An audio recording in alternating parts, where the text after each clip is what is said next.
not even a face at all, pivots, cuts up with the blade, but Fallon uses his left forearm to knock hand and knife away. The man's face, or what passes for a face, seems surprised. A moment later, Fallon is driving his right hand flattened hard against the killer's throat. The crack is almost deafening. The man's eyes bulge in shock, and the blow drives him back till he slams against the iron railing at the corner, the end of the passageway. Fallon tries to grab the knife, but both of the man's arms start waving as he tries to regain his balance, as he tries to remember how to breathe. But he can't. Spittle comes between his lips. He's like a whirlwind now, and the other 5 men outside of the cells watch in fascination and amusement. Even those still inside their cells are transfixed. All they do is hold their tin cups outside the bars.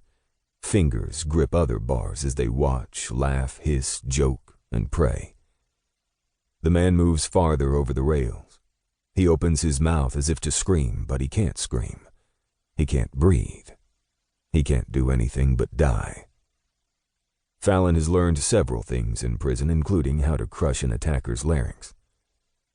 The shiv drops over the side.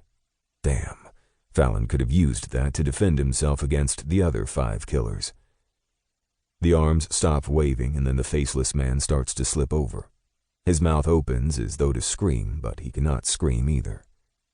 A second later, he's suspended in the air, prison brogans pointing toward the hard ceiling, and then there's nothing.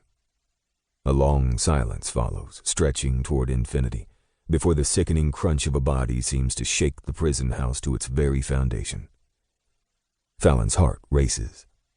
He wets his lips, turns back toward the 5 other men. The shuddering of the passageway ends, and the man in the center, who might have a mustache and beard, though that appears to be against the prison policy, whatever house of corrections Fallon is in, walks to the edge, puts his hand on the rail, peers over.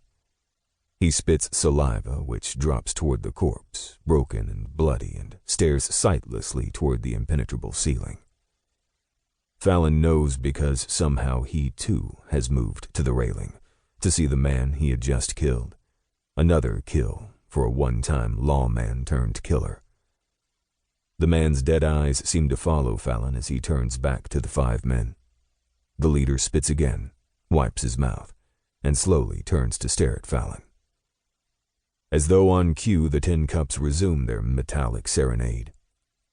The grinding has now been picked up across the chasm.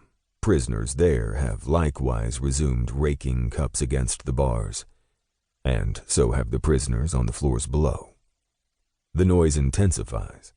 Surely the warden can hear this from wherever his office or house is. Fallon can hear nothing else but the grinding, pounding, insane bedlam of hell. The noise becomes deafening. Fallon breathes in deeply, watches the 5 men now back to staring at him. They could rush him, should rush him, for there's no room for Fallon to move, and he can't take down 5 men when they have knives and he has nothing but... He takes a chance, steps forward quickly, and as a tin cup rattles from one bar to another, Fallon strikes hard with his left hand against the wrist. The damned fool should have kept his hand and cup inside his cell. He thinks he hears a scream, but the fingers release the handle and somehow Fallon has the cup in his own hand. That prompts a laugh from the leader. "You think a cup is a match for a blade?" the big faceless man asks. The killer closest to the cell laughs. But that stops when Fallon steps forward and smashes the man in the face with the hard, cold tin cup. Fallon quickly steps back, taking it all in, seeing the man, his nose gushing crimson, his lips flattened and bloody, spitting out teeth and saliva and stumbling in a wild spin. An arm hits the man nearest him and pushes him against the leader, who steps back against the 4th man, who jolts the 5th killer to the railing. And now that man is screaming out for mercy from God, but God cannot hear any prayer in a prison. Especially with cups grinding cell doors after cell doors, and just like that, the 5th killer has gone over the edge, plummeting like a rocket. But he can scream, and his cries overcome the drone of metal on iron until a sickening crunch below silences him. But not the sound of cups.